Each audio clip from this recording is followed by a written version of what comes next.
Hi sewing friends, my name's Karina and this is the channel Lifting Pins and Needles, where I show all of the sewing adventures I get up to, and boy oh boy has this one been an adventure. But before I show you what I want to show you, let me tell you a little bit of a background. I know most of you know that Me Made May is going on. Every year people make pledges and sort of analyze their wardrobes and have some sort of type reflections about their sewing. And in the previous 2 years I was doing what most people do, is like taking pictures and putting them on Instagram. Well, actually I decided to do something different this year. Doing that is actually not the purpose of Me Made May, and there is a whole blog post about the creator of Me Made May that I'm going to link down below. It's a very personal thing. You can make it whatever you want to, and it's not a photograph challenge like to be snapping pictures of yourself. You know, you can do that if you want to, but it's not actually what it's about. And what I decided to do this year was focus on one UFO that has been haunting me for months.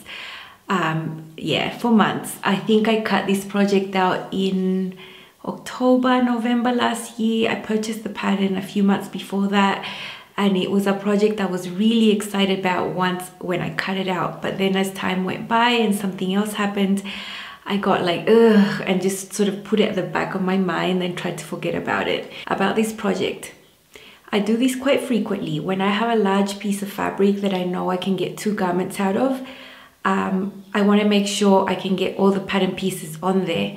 So this happened with a black linen I had last year, and I'm going to show you a picture of a layout. You think I'm crazy, and I actually like cracked my head trying to figure it out. Basically, I wanted to get a Stacie Jean Jacket out of the fabric and Dawn jeans out of the same fabric. And I've made the Megan Nielsen Dawn jeans. If you see the wide leg version, I did make it. And when I was trying to put all these 1,000 pattern pieces on this fabric, I knew I couldn't have enough. I knew that it was not gonna work. And I had the grand idea of using pleather accents on both the pants and the Stacie Jean Jacket by StyleArc. And as they say, ignorance is bliss, you know. I found a remnant of black pleather in one of my local shops for very cheap, very small piece, and it was just enough to have these contrasting elements on these 2 garments. I'd never sewn with pleather. I knew it was a pain, but you know, you don't know, you just think it's gonna look amazing and all that. That light bulb moment turned into a bunch of grief last year when I made my Dawn jeans. I'm putting some images here so you can see the internal area of the pocket is made out of pleather, and the back patch pockets are made out of pleather, and they were a nightmare. They were a nightmare. I don't have the proper foot. It was sticking and sliding, and it was just horrible. And I knew I'd cut several pattern pieces of my Stacie Jean Jacket out of pleather. I didn't have any other fabric to like replace, you know. So yeah, that project was tucked away in a little baggie in a box full of UFOs, and I just put it just forget about it. Now, back in March, I was watching a March Makes vlog from another sewing vlogger. Her name's Carrie, and she's in the UK, and her channel name is So Pretty Kitty. Now, she was showing all her struggles with a pleather skirt that she made, a beautiful leather skirt. It turned out gorgeous, but she had all these sorts of troubles with it. And she used a phrase there that just made me laugh on the spot, and it was just so real. She said that making that skirt had been a pain in the pleather, and I was like, oh my gosh, that is so hilarious. Anyway, when she showed that made me remember my little bag that I had tucked away. And I'm like, oh no, I've got that thing with the pleather, and she had a hard time. I'm gonna have a hard time too. I mean, I'd already had a hard time when I made the pants. But the fact that she mentioned that you can't make mistakes because the little holes and all the drama that she had with her skirt made me remember why I had this thing tucked away. At that point, I'm like, oh, I just no, I'm just gonna keep it tucked away in my box. But then May came along, and May came along, and I decided I have to tackle this. But as I mentioned before, I did want to make this jacket in a blue linen. That fabric is very precious for me. It's a beautiful linen. I don't want to screw it up. So I thought, you know what, let's make this black one and let it be a wearable muslin. I can sort out things I want to change or check for fit, and that is what I've done. About the Stacie Jean Jacket by StyleArc, it's a really cool jacket. It's designed for woven fabrics, not just denim, you know, it can be linen, canvas, whatever. And I'm putting some pictures here so you can see the design. It's meant to be around mid-hip. It's got a lot of shaping through the front and back with lots of panels, lots of shaping going on. There's a rectangle band across the bottom hem. The sleeves are one piece and have a deep hem so that you can fold it up like a cuff. Lots of top stitching going on, lots of pattern pieces. There's 12 pattern pieces that you cut out on the paper, but then you end up with like 20 of, you know, fabric pieces. This pattern actually does have multi-size available in the hard and the PDF copy. Because the single sizes are still a bit cheaper, I still keep buying those because I'm only sewing for me, and I know that I can just make a straight size for StyleArc, and that's 14 for me. So that is what I've done. Now in this video, I'm not going to show you any construction or any sewing. I'm going to do that actually with the blue version that I promised to show you. So I'm just going to go ahead and show you it. So this is it. It's very cropped and you're going to see why in a second.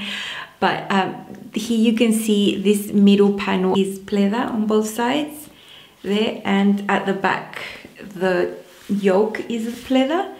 So I knew from my previous experience I didn't want to be top stitching it, and so the only area I actually did top stitch was the yoke there. I did it as carefully as I could. It's not the best it can be, but you know, that is what I managed to do. On these front panels, the design of the jacket has you top stitch on this part. So I'm going to put a picture here. That the explanations for the top stitching are really good. They're not explained by words, it's just a diagram that's really good to help you see how you have to top stitch. But because I didn't want to top stitch on this, I top stitched on there, right? This is sleeveless. It was always going to be sleeveless. I didn't have enough fabric initially to cut a sleeve one, so I always knew this was going to be sleeveless. And I wanted to finish the collar in a different way than the pattern suggests. Now they only have you cut one back yoke, one front yoke, but I went and cut two. So I've got like a facing inside made out of this polka dot cotton, and for my Dawn jeans I used the same bias tape to do that, like the waistband and things. So I've got bias binding inside to finish the armholes. Couldn't top stitch this bias binding onto the jacket as such. I had to hand sew it because of the pleather. Here I didn't want to have like wonky top stitching on the fake leather. I didn't want that at all. I'm going to show you now a bit of a fit struggle I had. I'm going to be popping some images here. When I sewed it, I had to remove a portion of excess fabric, you know, under the armpit, and that was because I wanted it sleeveless. That volume that is there is meant to be there because you're going to put sleeves. You know, this is not a sleeveless design. So you can see there where I had to pin and tuck it in. I sent this selfie picture on the mirror to my friend Vivian because I'm always sharing what I make with her, and I was happy with the fit. You know, the shaping was beautiful. At this point I didn't have the bands at the bottom, but then I put the bands at the bottom, and I'm going to show you now what I've done and why that didn't work for me. So have a look at that. Before putting on this rectangle band at the bottom, this wasn't happening. All this weird stuff here and at the back as well. The shaping was really good until I put the band on. So the band's going to go. I don't like it. It just, you know, this has a curve here on the hem. On the drafting, and then you pop in a rectangle band at the bottom, and it just ruins it. So I'm gonna take it off the dirty way and just cut it. I'm basically gonna cut it right there at the seam line. The length is fine. Now I'm gonna get rid of this band the fast way. I've only attached it to the bottom of the jacket with a 1/4 inch seam allowance, so it's not like I'm losing a lot of length. This linen would be a nightmare to unpick, so you might be cringing right now, but that's how it's gonna go. For the hemband, I'm using the same polka dot cotton I used for the internal yokes. I've used a thicker bias tape maker, 25 millimeters. So I want my hemband to be a little bit wider. This is cut on the bias, so it'll go around the curves of the hem really nice.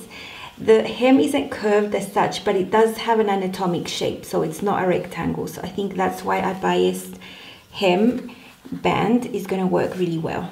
If I had wanted to basically like seam rip and unstitch, that would have taken hours and hours and hours. And is that worth it to lose a 1/4 inch of length? No, not in my books. I was losing length in the design because it wasn't gonna have that band anymore.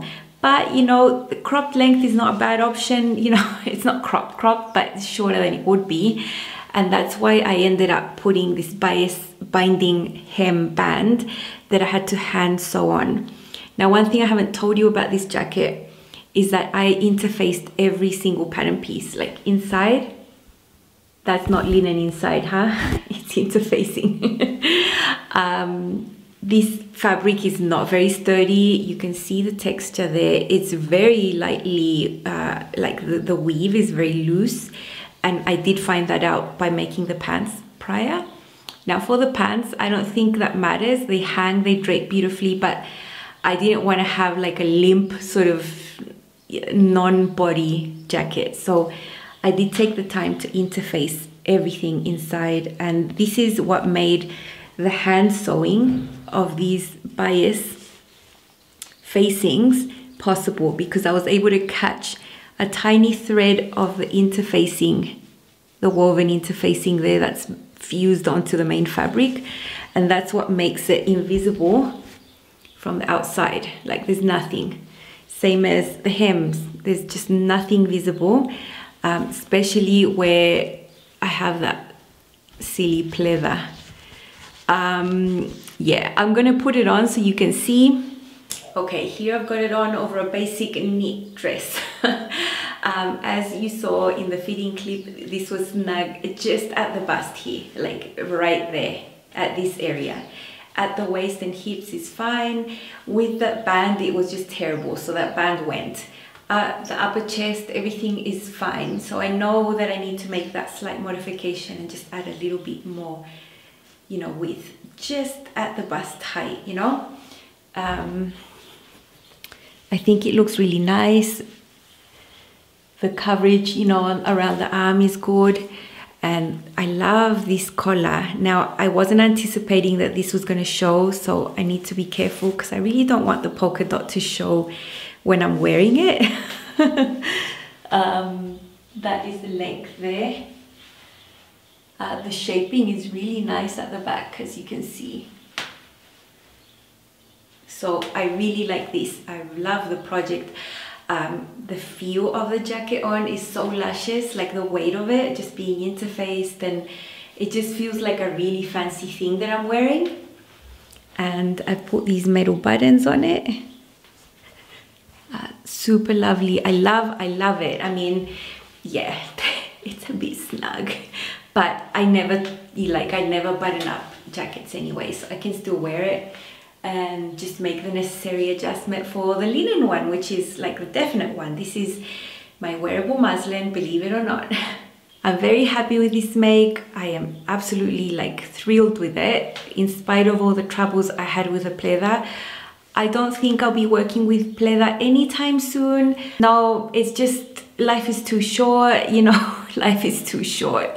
I'd rather just like not go there anytime soon. I was able to overcome my problems, but it just made making this project that more, you know. Now I am in the midst of making the blue one. I'm really enjoying that one. I've made the necessary adjustments, and I will have a full video about the construction, and I'm going to show you how this collar became so much easier by adding on an extra pattern piece or a facing, because the pattern doesn't have you do that, which makes the construction of the collar so much harder. And because I'm all about making things easier and nicer, because I think this is really nice, like it's a really nice finish, I'm going to show you that.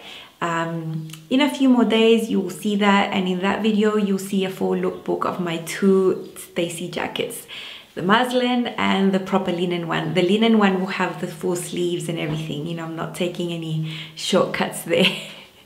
That is what I wanted to share. Thank you so much for watching. Don't forget to like, subscribe and share, and I will see you very soon. Bye.